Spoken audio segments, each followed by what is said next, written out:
now this is recording. RTI International Center for Forensic Science presents Just Science.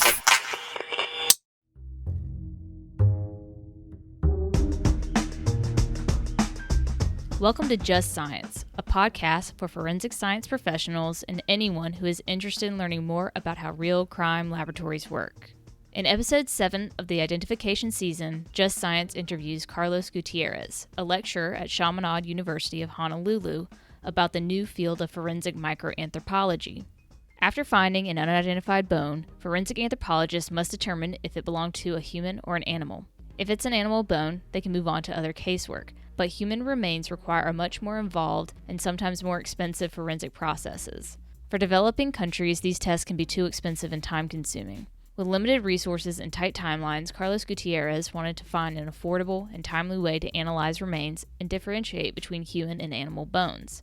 It was through this need that forensic microanthropology was born. Listen along as he discusses the details of forensic microanthropology in this episode of Just Science. This season is funded by the National Institute of Justice's Forensic Technology Center of Excellence. Here's your host, Dr. John Morgan. And welcome to Just Science, the podcast for forensic science professionals. I'm John Morgan, your host with RTI's Forensic Technology Center of Excellence, a program of the National Institute of Justice. We are at the International Association for Identification meeting in beautiful and hot San Antonio, Texas. And today we are with Carlos Gutierrez, who is with the Chaminade University of Honolulu. He's going to be talking to us about forensic microanthropology, a new field of forensic science. Welcome to the program, Carlos. Hello, thank you. Thank you so much. Thank you for having me here. Carlos has a very unusual background in the sense that he has been educated on many continents, but he started off in Chile. You grew up in Chile? I'm born in Chile, grew up in Chile. I am a retired police officer from the National Police Agency in Chile called Carabineros de Chile. I retired as a captain there. Yeah, I worked in the forensic lab there for almost 20 years. Oh, wow. So I'm going to butcher the pronunciation here. In 2002, earned his certificate Reforma Procesal Penal y sus efectos en la función policial. Oh, good. Is that close? Really Criminal good. procedure reform and its impact on police function. And you've also trained in Argentina, Germany, Spain, and the United States. So you've been around, and I think you'd have an interesting perspective. Before we get into the microanthropology, what are the differences that you've seen, for example, in forensic services in Chile and kind of the expectation of police versus what you see here in the United States? Yeah, I have the luck to join and have all this background from different countries and get studies in different places as well. But yeah, it's kind of different because in Chile we start with this change of the criminal justice. They change everything writing to the oral process with trials, defensor, attorney, and everything like here in America. We just started in Chile in 2002, 2003. Is Mexico is going through a change now Yes. where they're going through a similar process where you have more an adversarial system. So you didn't have an adversarial system before 2002? No. Okay. No. Like everything in Latin America was supposed to be provisory of the old system, but they stayed for almost 200 years. Yeah, almost like inquisitorial, basically. Right, Mm-hmm. right. And they changed in 2002 in Chile, and after that, almost all countries now in Latin America, they have this accusatory system that, of course, is much better, but also they provide, and the evidence is more important right now with this system.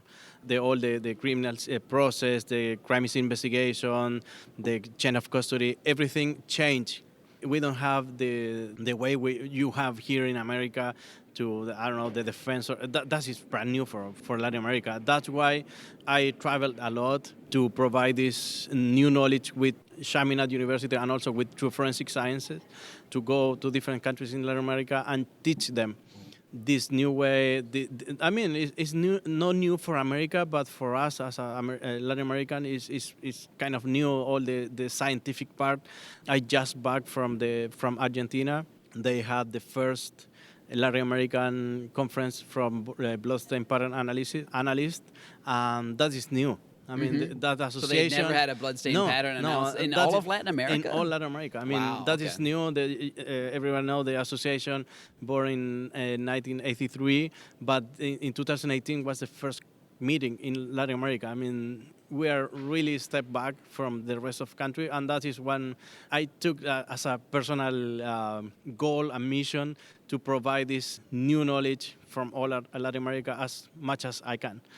Okay, well, good for you. That's amazing stuff. Because there has been variation among the different Latin American countries. I mean, Colombia and Guatemala and others have, at least from the American perspective, they've come up on saying, well, those are countries that have actually worked on trying to improve. Ecuador, at one time, I had thought it was trying to really work on their forensic science. So it's good to see it's actually broadening out across the entire continent. Yeah, no, it's pretty good. They work a lot in try to improve everything, and of course, the budget always is an issue, and Yes. especially for developing countries, and they try to work in the best way they can do it with the resources they have. But they understand they need to change.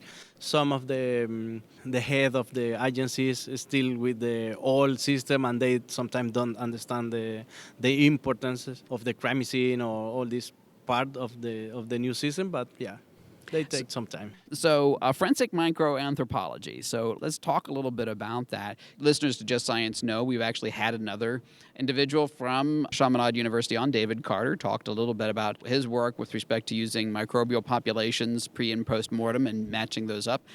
So, you all have actually are doing a fair amount of work in anthropology at Chaminade. Is that right? Yes, we work with Dave.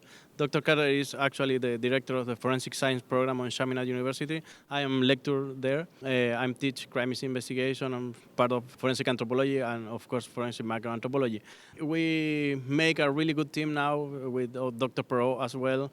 She is expert in VOCs, and we work in a lot of new stuff post-mortem to establish the interval post-mortem with more accuracy. The forensic microanthropology, I developed this new field because I had a lot of cases in Chile. In Chile, as well as in different countries in Latin America, we had a dictatorship as a government for long period of times, and also we have a lot of missing people. Now, for example, in Mexico, they have, for other reason, more missing people as well. They have more than 30,000 missing people, and of course, our countries don't have the resources to do DNA for any remains you find at the crime scene.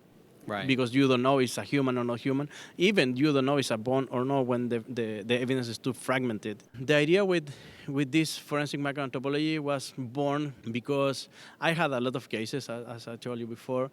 And in one case, they found some remains in one military property. And of course, when you find some remains in military property, right away the press, the media is there, the family for missing people is there, the Office of Human Rights, everybody. And in that case, happened in 2013. I went there. My boss asked me, "Is bone or not?" Yeah, look like bone. Is human or not? I don't know. Why you don't know? You are the expert. Blah blah blah. Yeah, but I don't know. I need to more analysis or go further, or mostly doing DNA, mitochondrial DNA, to know it's a human or not. We took the evidence we sent to the lab in Chile for mitochondrial DNA. You just have one lab for whole country, and of course it's one sample from all the cases they have. And they took 5 months to give us the answers. The answer was an animal bone. Okay. The issue was, during these 5 months, the family of the victims was waiting, the press was waiting. Of course, they stopped the construction until they have the result, and all the extra pressure you have for these kind of cases. And I thought in that moment, we are in the 21st century. I mean, we can create something. And that passed the time. I'm moving here to Hawaii to do my master in forensic sciences. When I went in Chaminade as a student, as a grad student, I started asking to Dr. Carter about this. I met other doctor from the old JPAC, now they called DIPA. The DIPA is the forensic lab from the Department of Defense of the United States. It's located in Hawaii, in Honolulu. And they received all the the remains for missing soldiers. And for example, they received a few days ago from North Korea. From They North just Korea, got some exactly, from North Korea, exactly, didn't and they? they Yeah. work in the identification process. And they have something. They have more equipment, and with them and Chaminade, I make my research. And this research took 2 years, and I had a really good result. I took 14 species to make this research, more than 150 samples I did during these 2 years. But I used, in comparison, the equipment they have, I need to use the equivalent but cheaper, because I always thought, okay, this is applicable to Latin America, small budget, small labs, always need money for resources, and I need to It needs to be make something this where you could be able to do it, maybe just looking at morphology, Right. microscopy, Right. something very simple. You don't want them to have to do a Exactly. DNA analysis Exactly. Before with 16 some sRNA every last time, right? Exactly. And that's why I got this Forensic Microanthropology. I wrote my book. They published my book in 2016 after my work, my study was done. And it's a beautiful book. We Oh, have it thank you. here on the table. It's Now, in Spanish, the first. it is in Spanish Yeah. initially, so that I did take enough Spanish not to know anything, basically. Yeah. But it's a beautiful picture on the front. Is that an actual picture from From some the of the book. microanthropology? That's a human bone. Is that that's human bone? Yeah. The idea for publish this book in Spanish was first because the Latin American people have more issues with that, and they dealing with the lack of money, especially for doing this. And that is the idea. This is a huge help for them. This moment, a lot of agencies that are working on forensic microanthropology, they apply this technique. The idea is the definition of forensic microanthropology is the mix between the forensic anthropology and the histology mixed together using the polarized microscope to see the features they have the bone, and you can identify really quick in less than 1 day. You have the answer, and you can say is human or not human. Of course, if it's human, you can send to do DNA, and the family and the victims can wait. It's not human, the case is closed, and that's it. So tell me about the theory behind the microanthropological examination. What exactly was the basis for your approach here to distinguish between the different species? All these species, after this, I found some research.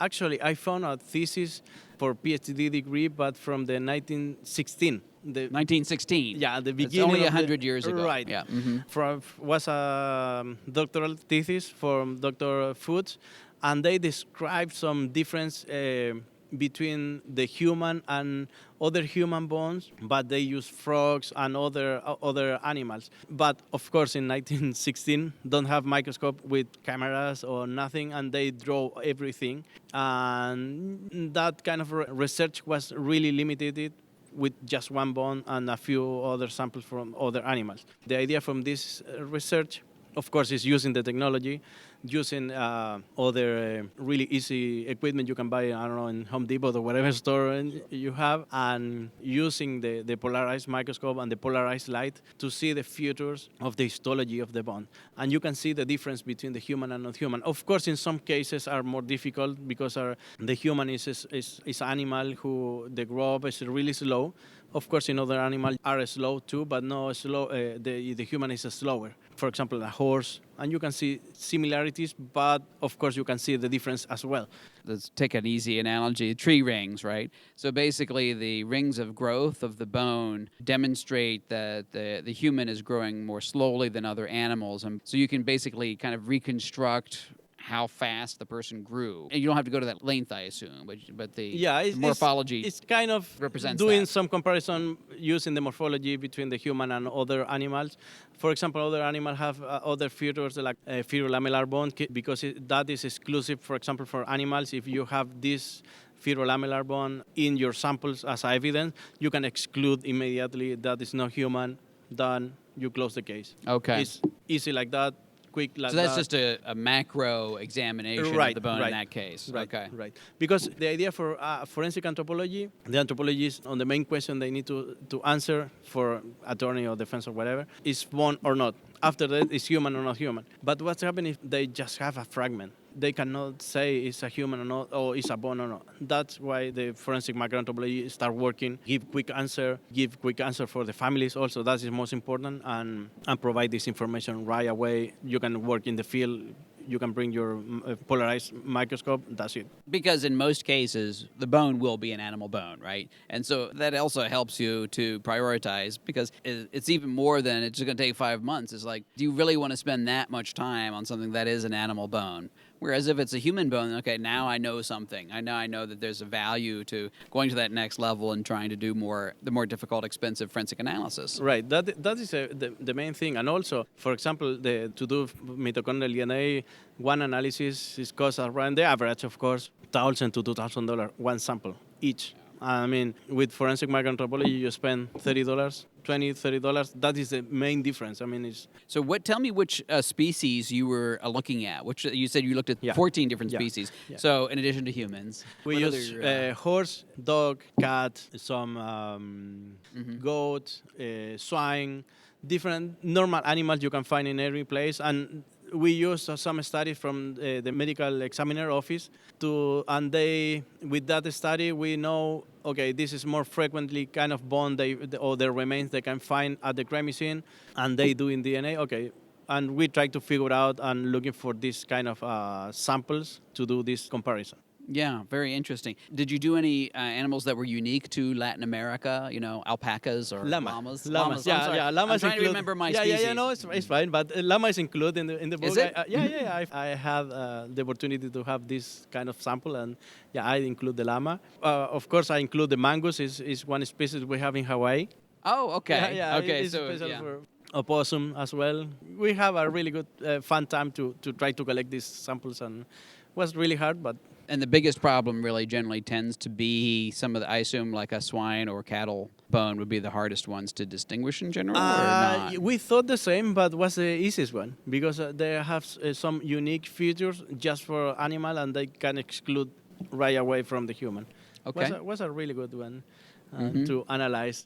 Our next step with True Forensic Science and Chaminade University is working with a non-profit organization in Latin America, especially in Mexico. In Sinaloa, we are working on one organization called Sabuesos Guerreras.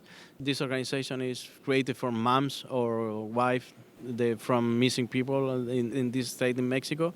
And they don't know nothing about forensic science and nothing. They just go to the field and try to recover something about and looking for their relative. In the last search they did, they found more than 5,000 fragments of evidence, and they don't know if are human or not. And we are working with them to try to get the financial to bring the samples to the university and start analyzing the evidence there. Okay. What's the next step here? And are there differences that might be helpful in terms of identification with respect to looking at the microanthropology of the bones and seeing things about like the history of the person, or doing other things that might be helpful with identification once you know they are human? Do you think that there might be some other applications here? Yeah, the idea is continue with this research. This is the first research, the first huge databases in the world. I mean, the idea is continue with this. Me or other students, I teach this technique on my students on Chaminade University who study forensic sciences. At the moment, I have 51 students trained in this field, and the idea is they continue with the different research. I don't know, try to looking for disease, fractures, I don't know, age. Sure. Different. The sky is the limit. Yeah, but the idea now for us also is focused to help in cases, especially in Latin America or in everywhere, on every place in the world, they need to, this technique can help. We are more than open to receive them. Of course, always the budget and the money is an issue, especially for other countries, but we are trying to work on get some grants, or I don't know. Sure. Well, the flip side of it, too, which would be interesting, would be the animal trafficking, because that's also an issue. That you have a horn or a bone or something like that, and you're not sure whether it's involved in trafficking in that regard. And there's actually a lot of interest in that, not only because of trying to save the species, but also because there's a nexus between animal trafficking and things like terrorism and so on. And so that sounds like a great application as well. Yeah. Our idea, this manual is going to be published in English this year. But our idea for the second edition on further is to get more samples from different species or different cases and try to apply for different areas like animal traffic. All this stuff is going to be great opportunity to apply this new technology. Sure. Appreciate your taking the time to be a part of our program. No, thank you so much for the invitation, for having me here. For me, it's a great opportunity to everybody can know this work. I mean, it's like my baby. It was a lot of work. Carlos Gutierrez from Chaminade University of Honolulu has been our guest today on Just Science. Thank you all for listening in. Please make sure to go on SoundCloud, Stitcher, and Apple and give us 5-star ratings and tell everyone about how much they can learn by tuning in to an episode of Just Science. Thank you very much for listening today. Next week, Just Science interviews Selena McKay-Davis, lead senior forensic specialist at the Riverside Police Department, about job-related stress for civilian forensic technicians and sworn peace officers. Opinions or points of views expressed in this podcast represent a consensus of the authors and do not necessarily represent the official position or policies of its funding.